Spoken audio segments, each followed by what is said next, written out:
آپ اپنے گھر سے ٹوپی بھی پہن کے آئے.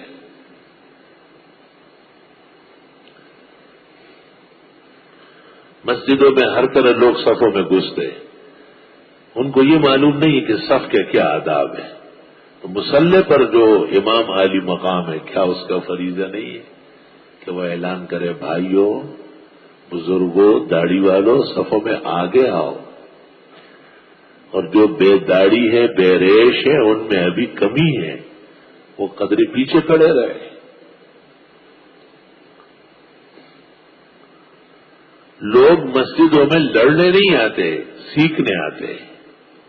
فالعالم احق بالامام، ہمارے فقہاء نے کہا جو بڑا عالم ہے وہ نماز پڑھائے تاکہ لوگوں کو دین سکھائے، اس بہانے آداب بیان کرے. یہ جو آپ دیکھتے ہیں کہ ہاتھ باندھتے ہیں نماز سے پہلے، بے بنیاد فضول فعل، کوئی حقیقت نہیں. تو یہ میرے علاوہ اور مولوی نہیں دیکھتے ہیں، وہ بھی کہے نا کہ بھئی ہاتھ کھلے چھوڑ دو، ان کو آسانی ہو جائے گی. یہاں ایک بڑے عالم 2-4 سال پڑھا چکے ہیں، نام نہیں لیتا ہوں، وہ کہیں سے آئے تو یہاں پیچھے کھڑے تھے. مجھے اچانک نظر پڑ گئی، میں نے کہا حضرت کیا کر رہے، ہاتھ باندھتے خیری؟ ہاں یاد آیا، پھر ہاتھ کھلے چھوڑے. میں نے کہا کیوں؟ ٹوک الگ لسی چڑی مائی ددیبم سے مطلب ہی نا. کتنا کمزور اعتقاد ہے، کتنا بھونڈا علم ہے. لوگوں کو دیکھ کے یہ تبدیل ہو گئے. ایک ابن الوقت ہوتا ہے حالات کو دیکھ کے بدلنا، ایک ابو الوقت ہوتا ہے حالات کو اپنے پیچھے چلانا.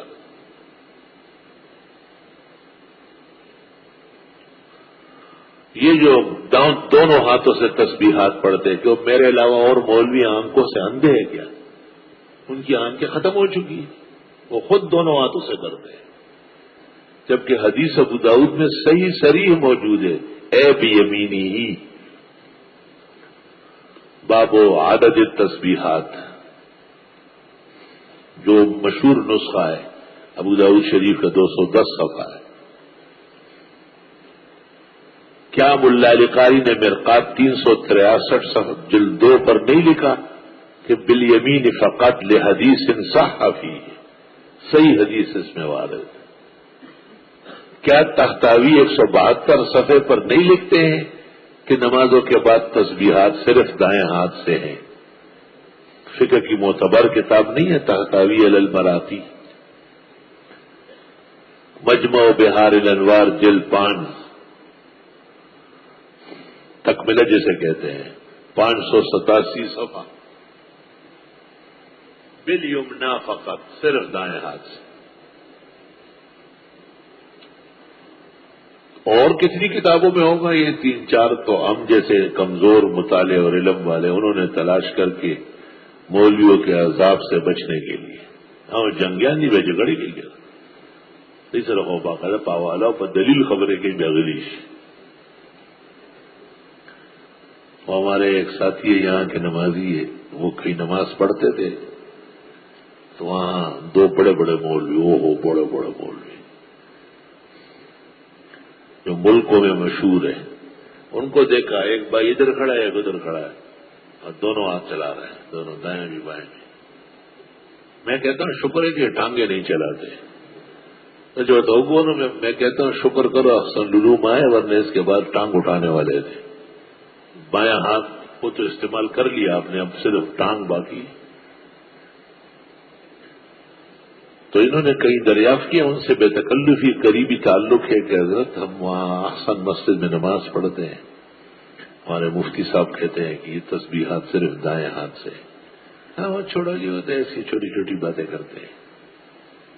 تو وہ سمجھدار آدمی ہے، یہاں تربیت ہوئی اس نے، نہیں اس طرح کام نہیں چلے گا. جیب سے کاغذ نکالی تیار. ابو داؤد شریف صفحہ 210، مرقات جلد 2 صفحہ 363، تحتاوی علی المراقی صفحہ 172، تکملہ مجمع بحار الانوار لطاہر پٹنی جلد 5 صفحہ 587.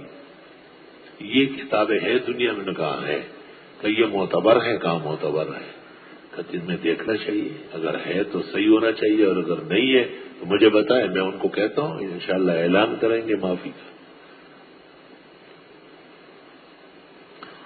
وہ مجھے 2-3 ہفتے بعد یہاں آ کے ہنسنے لگا، کہا دونوں بھائیوں نے تسبیحات تو دائیں ہاتھ سے شروع کر لی، لیکن مجھے دیکھتے غصے ہوتے۔ میں نے کہا آپ زیادہ آگے جھنڈا نہ ہو، مقصد حق قبول کرنا ہے، تیرے شاباش کی کیا ضرورت؟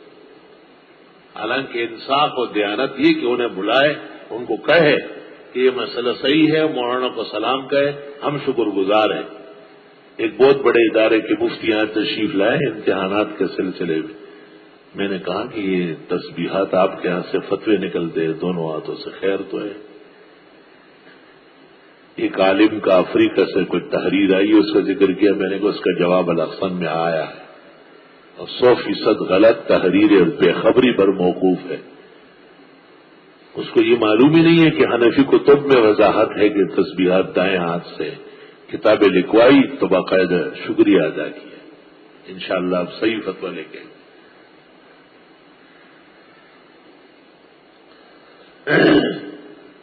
اور ہم نے کہا اے آدم رہیے آپ اور آپ کی بیوی جنت میں۔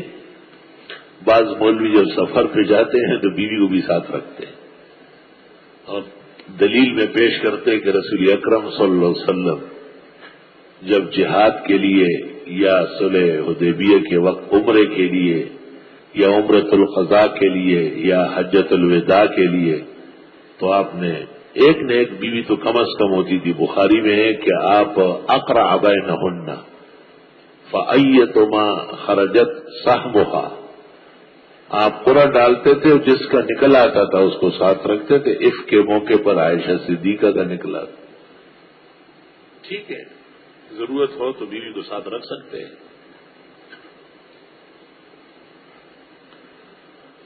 مگر جمعہ پڑھنے کے لیے جانا ہے تو بیوی کو نہ لے جاؤ، اس پر نہیں ہے۔ کسی جلسے میں جانا ہے تو بیوی کو نہ لے جاؤ، اسٹیج کے نیچے بٹھائیں گے کیا؟ اور ایک ہمارے بزرگ تھے بہت نیک صالح، اور یہ دیوبندیوں کے مدرسے انہوں نے بنایا تقریباً پورے شہر میں۔ ایک دن مجھے کہا عمرے کے لیے جا رہا ہوں، میں نے کہا گھر والی بھی ہوگی؟ کہا کیا بات کہی آپ نے، یہ کہنے کی بات تھی، میں حیدرآباد نہیں جا سکتا ہوں، جب حیدرآباد جانے کا نام لیتا ہوں میں بھی گھر میں ہوتا ہوں، دیکھو تو وہ اندر گاڑی میں بیٹھی ہوئی۔ اس کا تعلق محبت سے بھی ہے نا کہ میاں بیوی کی ایسی محبت ہو کہ جدا ہونے کا نام نہ لے۔ یہ مرد کا بھی کمال ہے اور بیوی میں بھی یہ جذب ہونا چاہیے، صرف جو ہے نا باتیں کرنے سے کام نہیں چلتا۔ اپنے آپ کو اتنا قیمتی بناؤ کہ خاوند تیرے بغیر آگے بڑھے نہیں۔ وہی چې د خپل زړه مینه نه وي او میندې نشي د مولا په تعویذونو، جب آپس کی اپنی محبت نہ ہو تو یہ کسی تعویذ اور گنڈے کا کام نہیں ہے۔ اور بات وہی ہے جو حکیم الامت نے لکھی ہے کہ خواتین کی زبان سے ان کے دشمن پیدا ہوتے ہیں، زبان ان کی بڑی بے کنٹرول رہتی ہے۔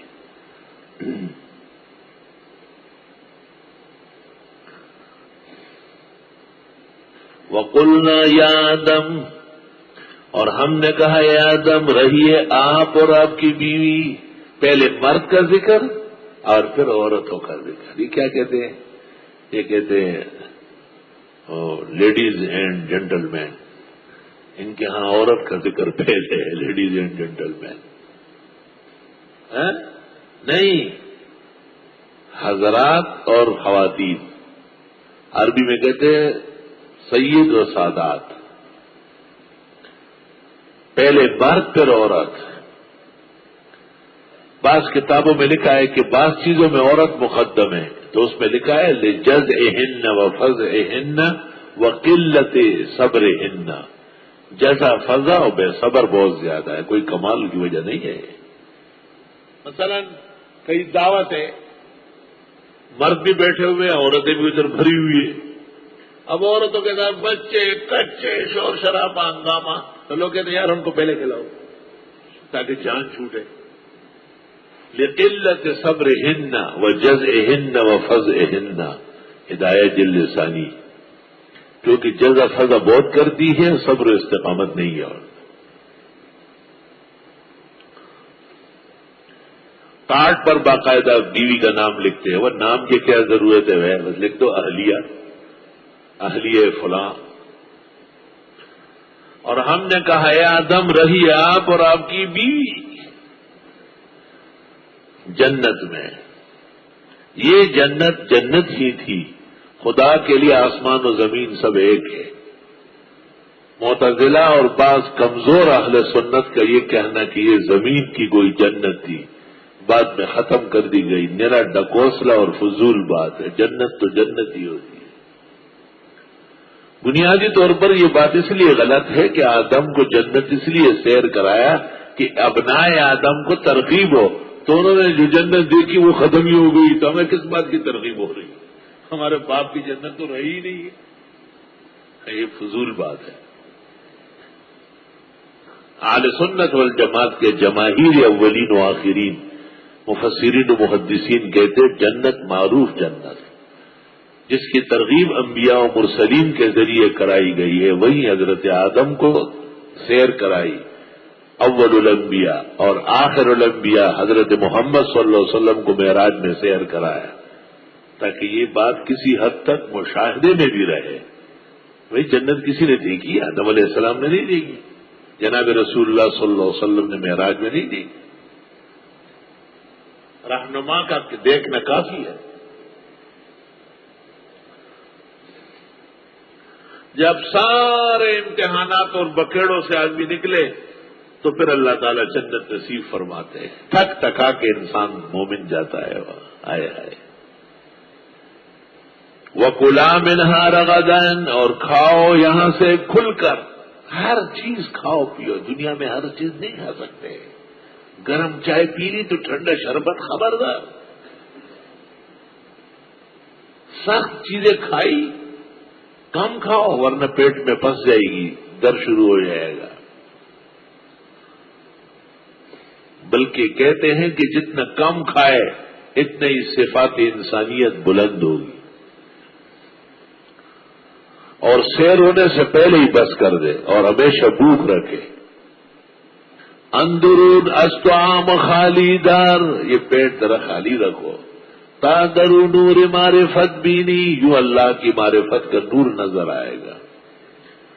تہی از حکمت بعلت، آپ کمالات سے اس لیے تو خالی ہے کہ خوری استعام تا بینی، کہ آپ اتنا کھاتے ہیں کہ ناک نظر نہیں آتی. تو تمہیں جنت کیا نظر آئے گی؟ وہ ایک چھوٹا سا بچہ تھا نا، رو رہا تھا، دیدے میں تو دے گی، دیدے میں تو دے گی. ظالم سے چل لے، دیدے میں تو دے گی، دیدے میں تو دے گی. یار سوئی دے ظالم سوئی. اس جیسے ایک چھوٹا بچہ لایا گیا، لیکن اس کی زبان صاف تھی. اس کو کہا بیٹے سنو کیا کہہ رہے آپ کا بھائی؟ اس کو سن لیا تو اس نے اس کو کہا لدہ بدی دیدے چنی دی دے. یہ کیا کہہ رہا ہے؟ یہ کہتے ہیں کہ میرے پیٹ میں درد ہے، دیدے میں ہوگی گی، دیدے میں دودھی کی، دیدے میں دودھی. آپ نے کیا کہا؟ میں نے کہا تھوڑا کھاتے تو درد نہ ہوتا. لگا بدے پوڑا لدہ بدی دیدے چنی دی دودھی دے.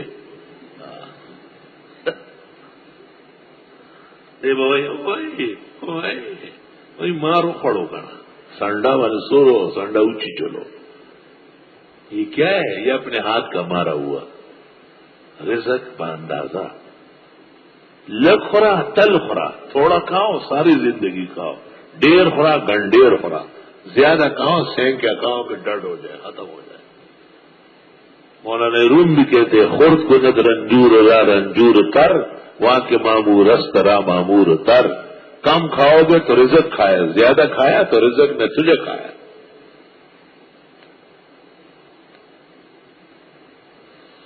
یہ تو جنت کی خاصیت ہے کہ جو چاہو کھاؤ پیو عیش کرو، نہ درد نہ تھکاوٹ نہ بیماری نہ رنج نہ غم. دنیا تو رنج اور غم اور صدموں کی جگہ ہے. دری دنیا کسے بے غم نہ باشد، اگر باشد بنی آدم نہ باشد. یہاں کیسے بے غمی ہو سکتی؟ فرمایا کھاؤ دونوں اس جنت میں سے کھل کر. رغید وسیع، رغدہ ہے سو شے تما، جہاں تم دونوں چاہو. کیا مطلب؟ کبھی آدمی کا جی چاہے کمرے کے اندر دسترخوان لگائے، کبھی کہتے باہر لگاؤ، کبھی کبھی میاں بیوی جوش میں آ کے کہتے سیر کے لیے جاتے ہیں، کبھی کسی دریا کے کنارے نکلتے. بھائی ٹھیک ہے، زندگی مسائل ہے. ولا تقربا هذه الشجرة، دونوں نزدیک نہ جانا اس درخت کے.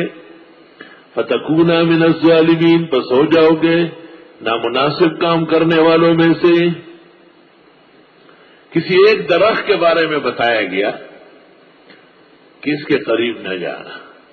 اب مولویوں کو جو درخت پسند تھا، کسی کی گندم کی روٹی کا شوق تھا، اس نے کہا یہ گندم کا دانہ ہے، اور کہتے ہیں حوا بی بی نے اس کو ناخن سے کاٹا ہے، اس میں ناخن کا کٹ لگا ہوا ہے اور یہ اتنا بڑا دانہ تھا کہ دونوں ہاتھوں میں آتا تھا.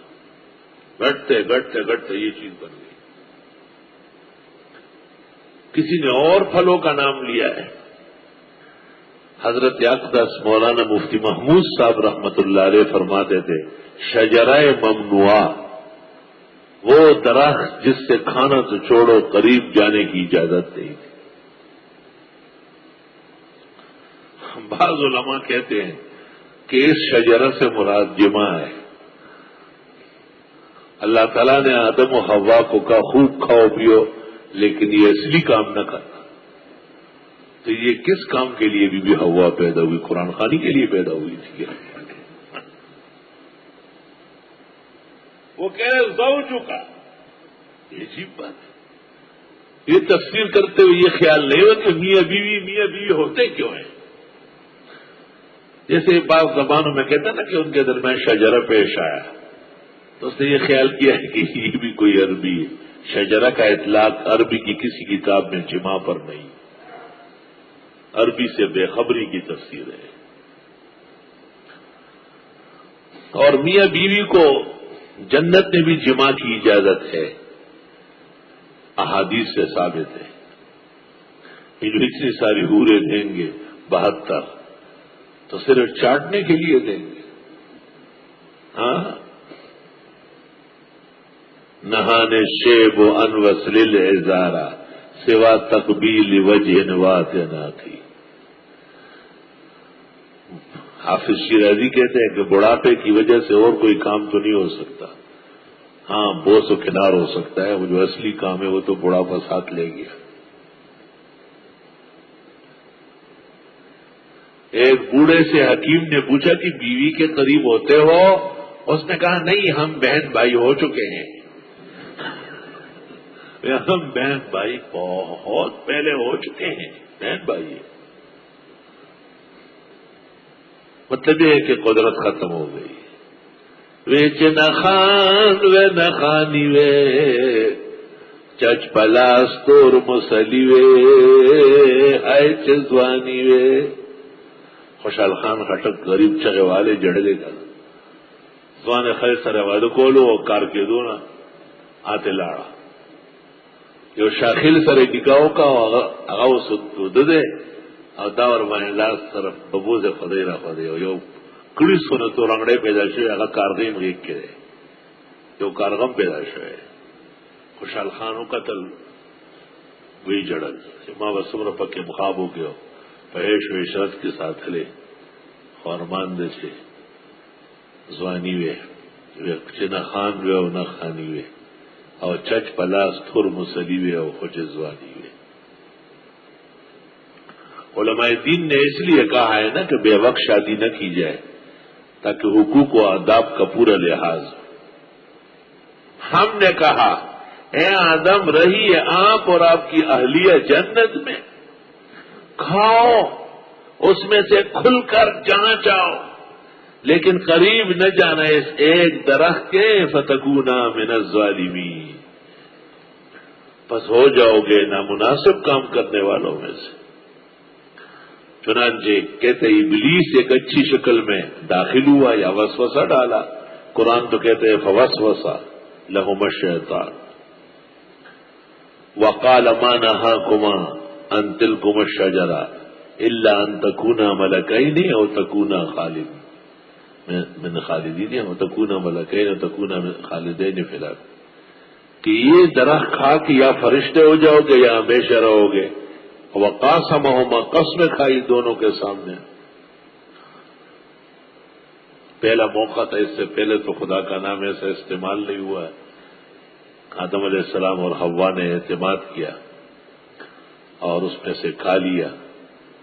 بس وہ کھانا ہی تھا کہ بدت لہما سوآتہما، جو اعضاء نظر نہیں آنا چاہیے وہ نظر آنے لگے.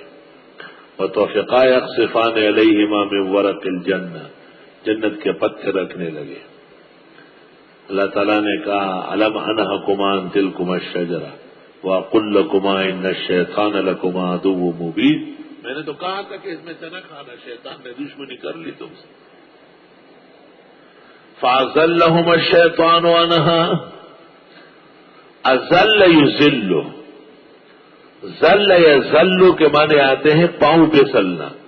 فَأَزَلَّهُمَا، دونوں کو ڈگمگا دیا، پھسلا دیا شیطان نے جنت سے.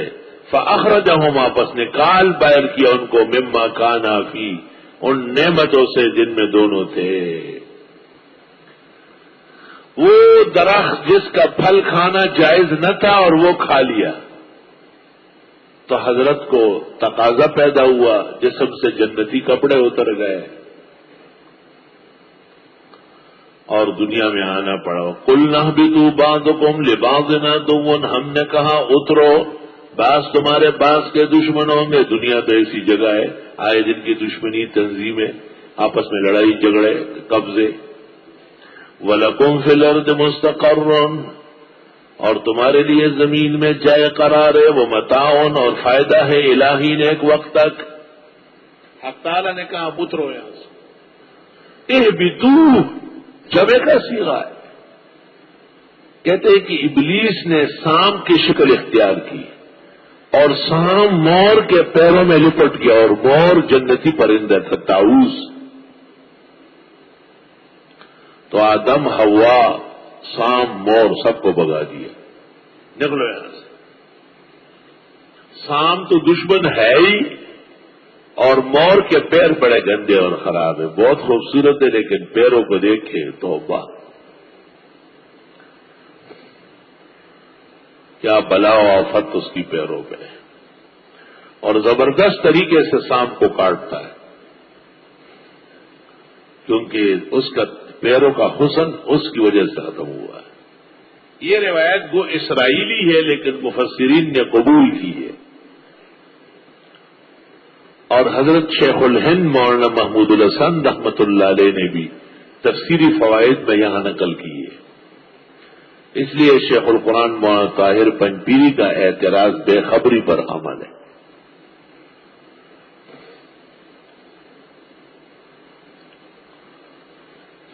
اسرائیلی روایات تین قسم کی، ایک مکذوبات، ان کا بیان حرام ہے، ایک مصدقات، ان کا بیان ضروری ہے، اور ایک مسکوت عنہ، لا نصدق ولا نکذب.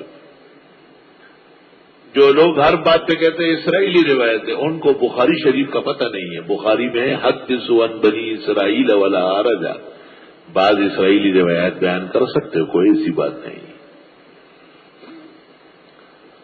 شاید شیخ القرآن مولانا محمد طاہر پنجپیری مرحوم کو بھی یہ خیال تھا کہ ہر اسرائیلی روایت غلط ہے، حالانکہ وہ بخاری پڑھاتے تھے، پنجپیر میں بخاری شریف کا درس دیتے تھے، مگر یہ ان کی موضوع نہیں تھی، ان کا موضوع صرف قرآن تھا.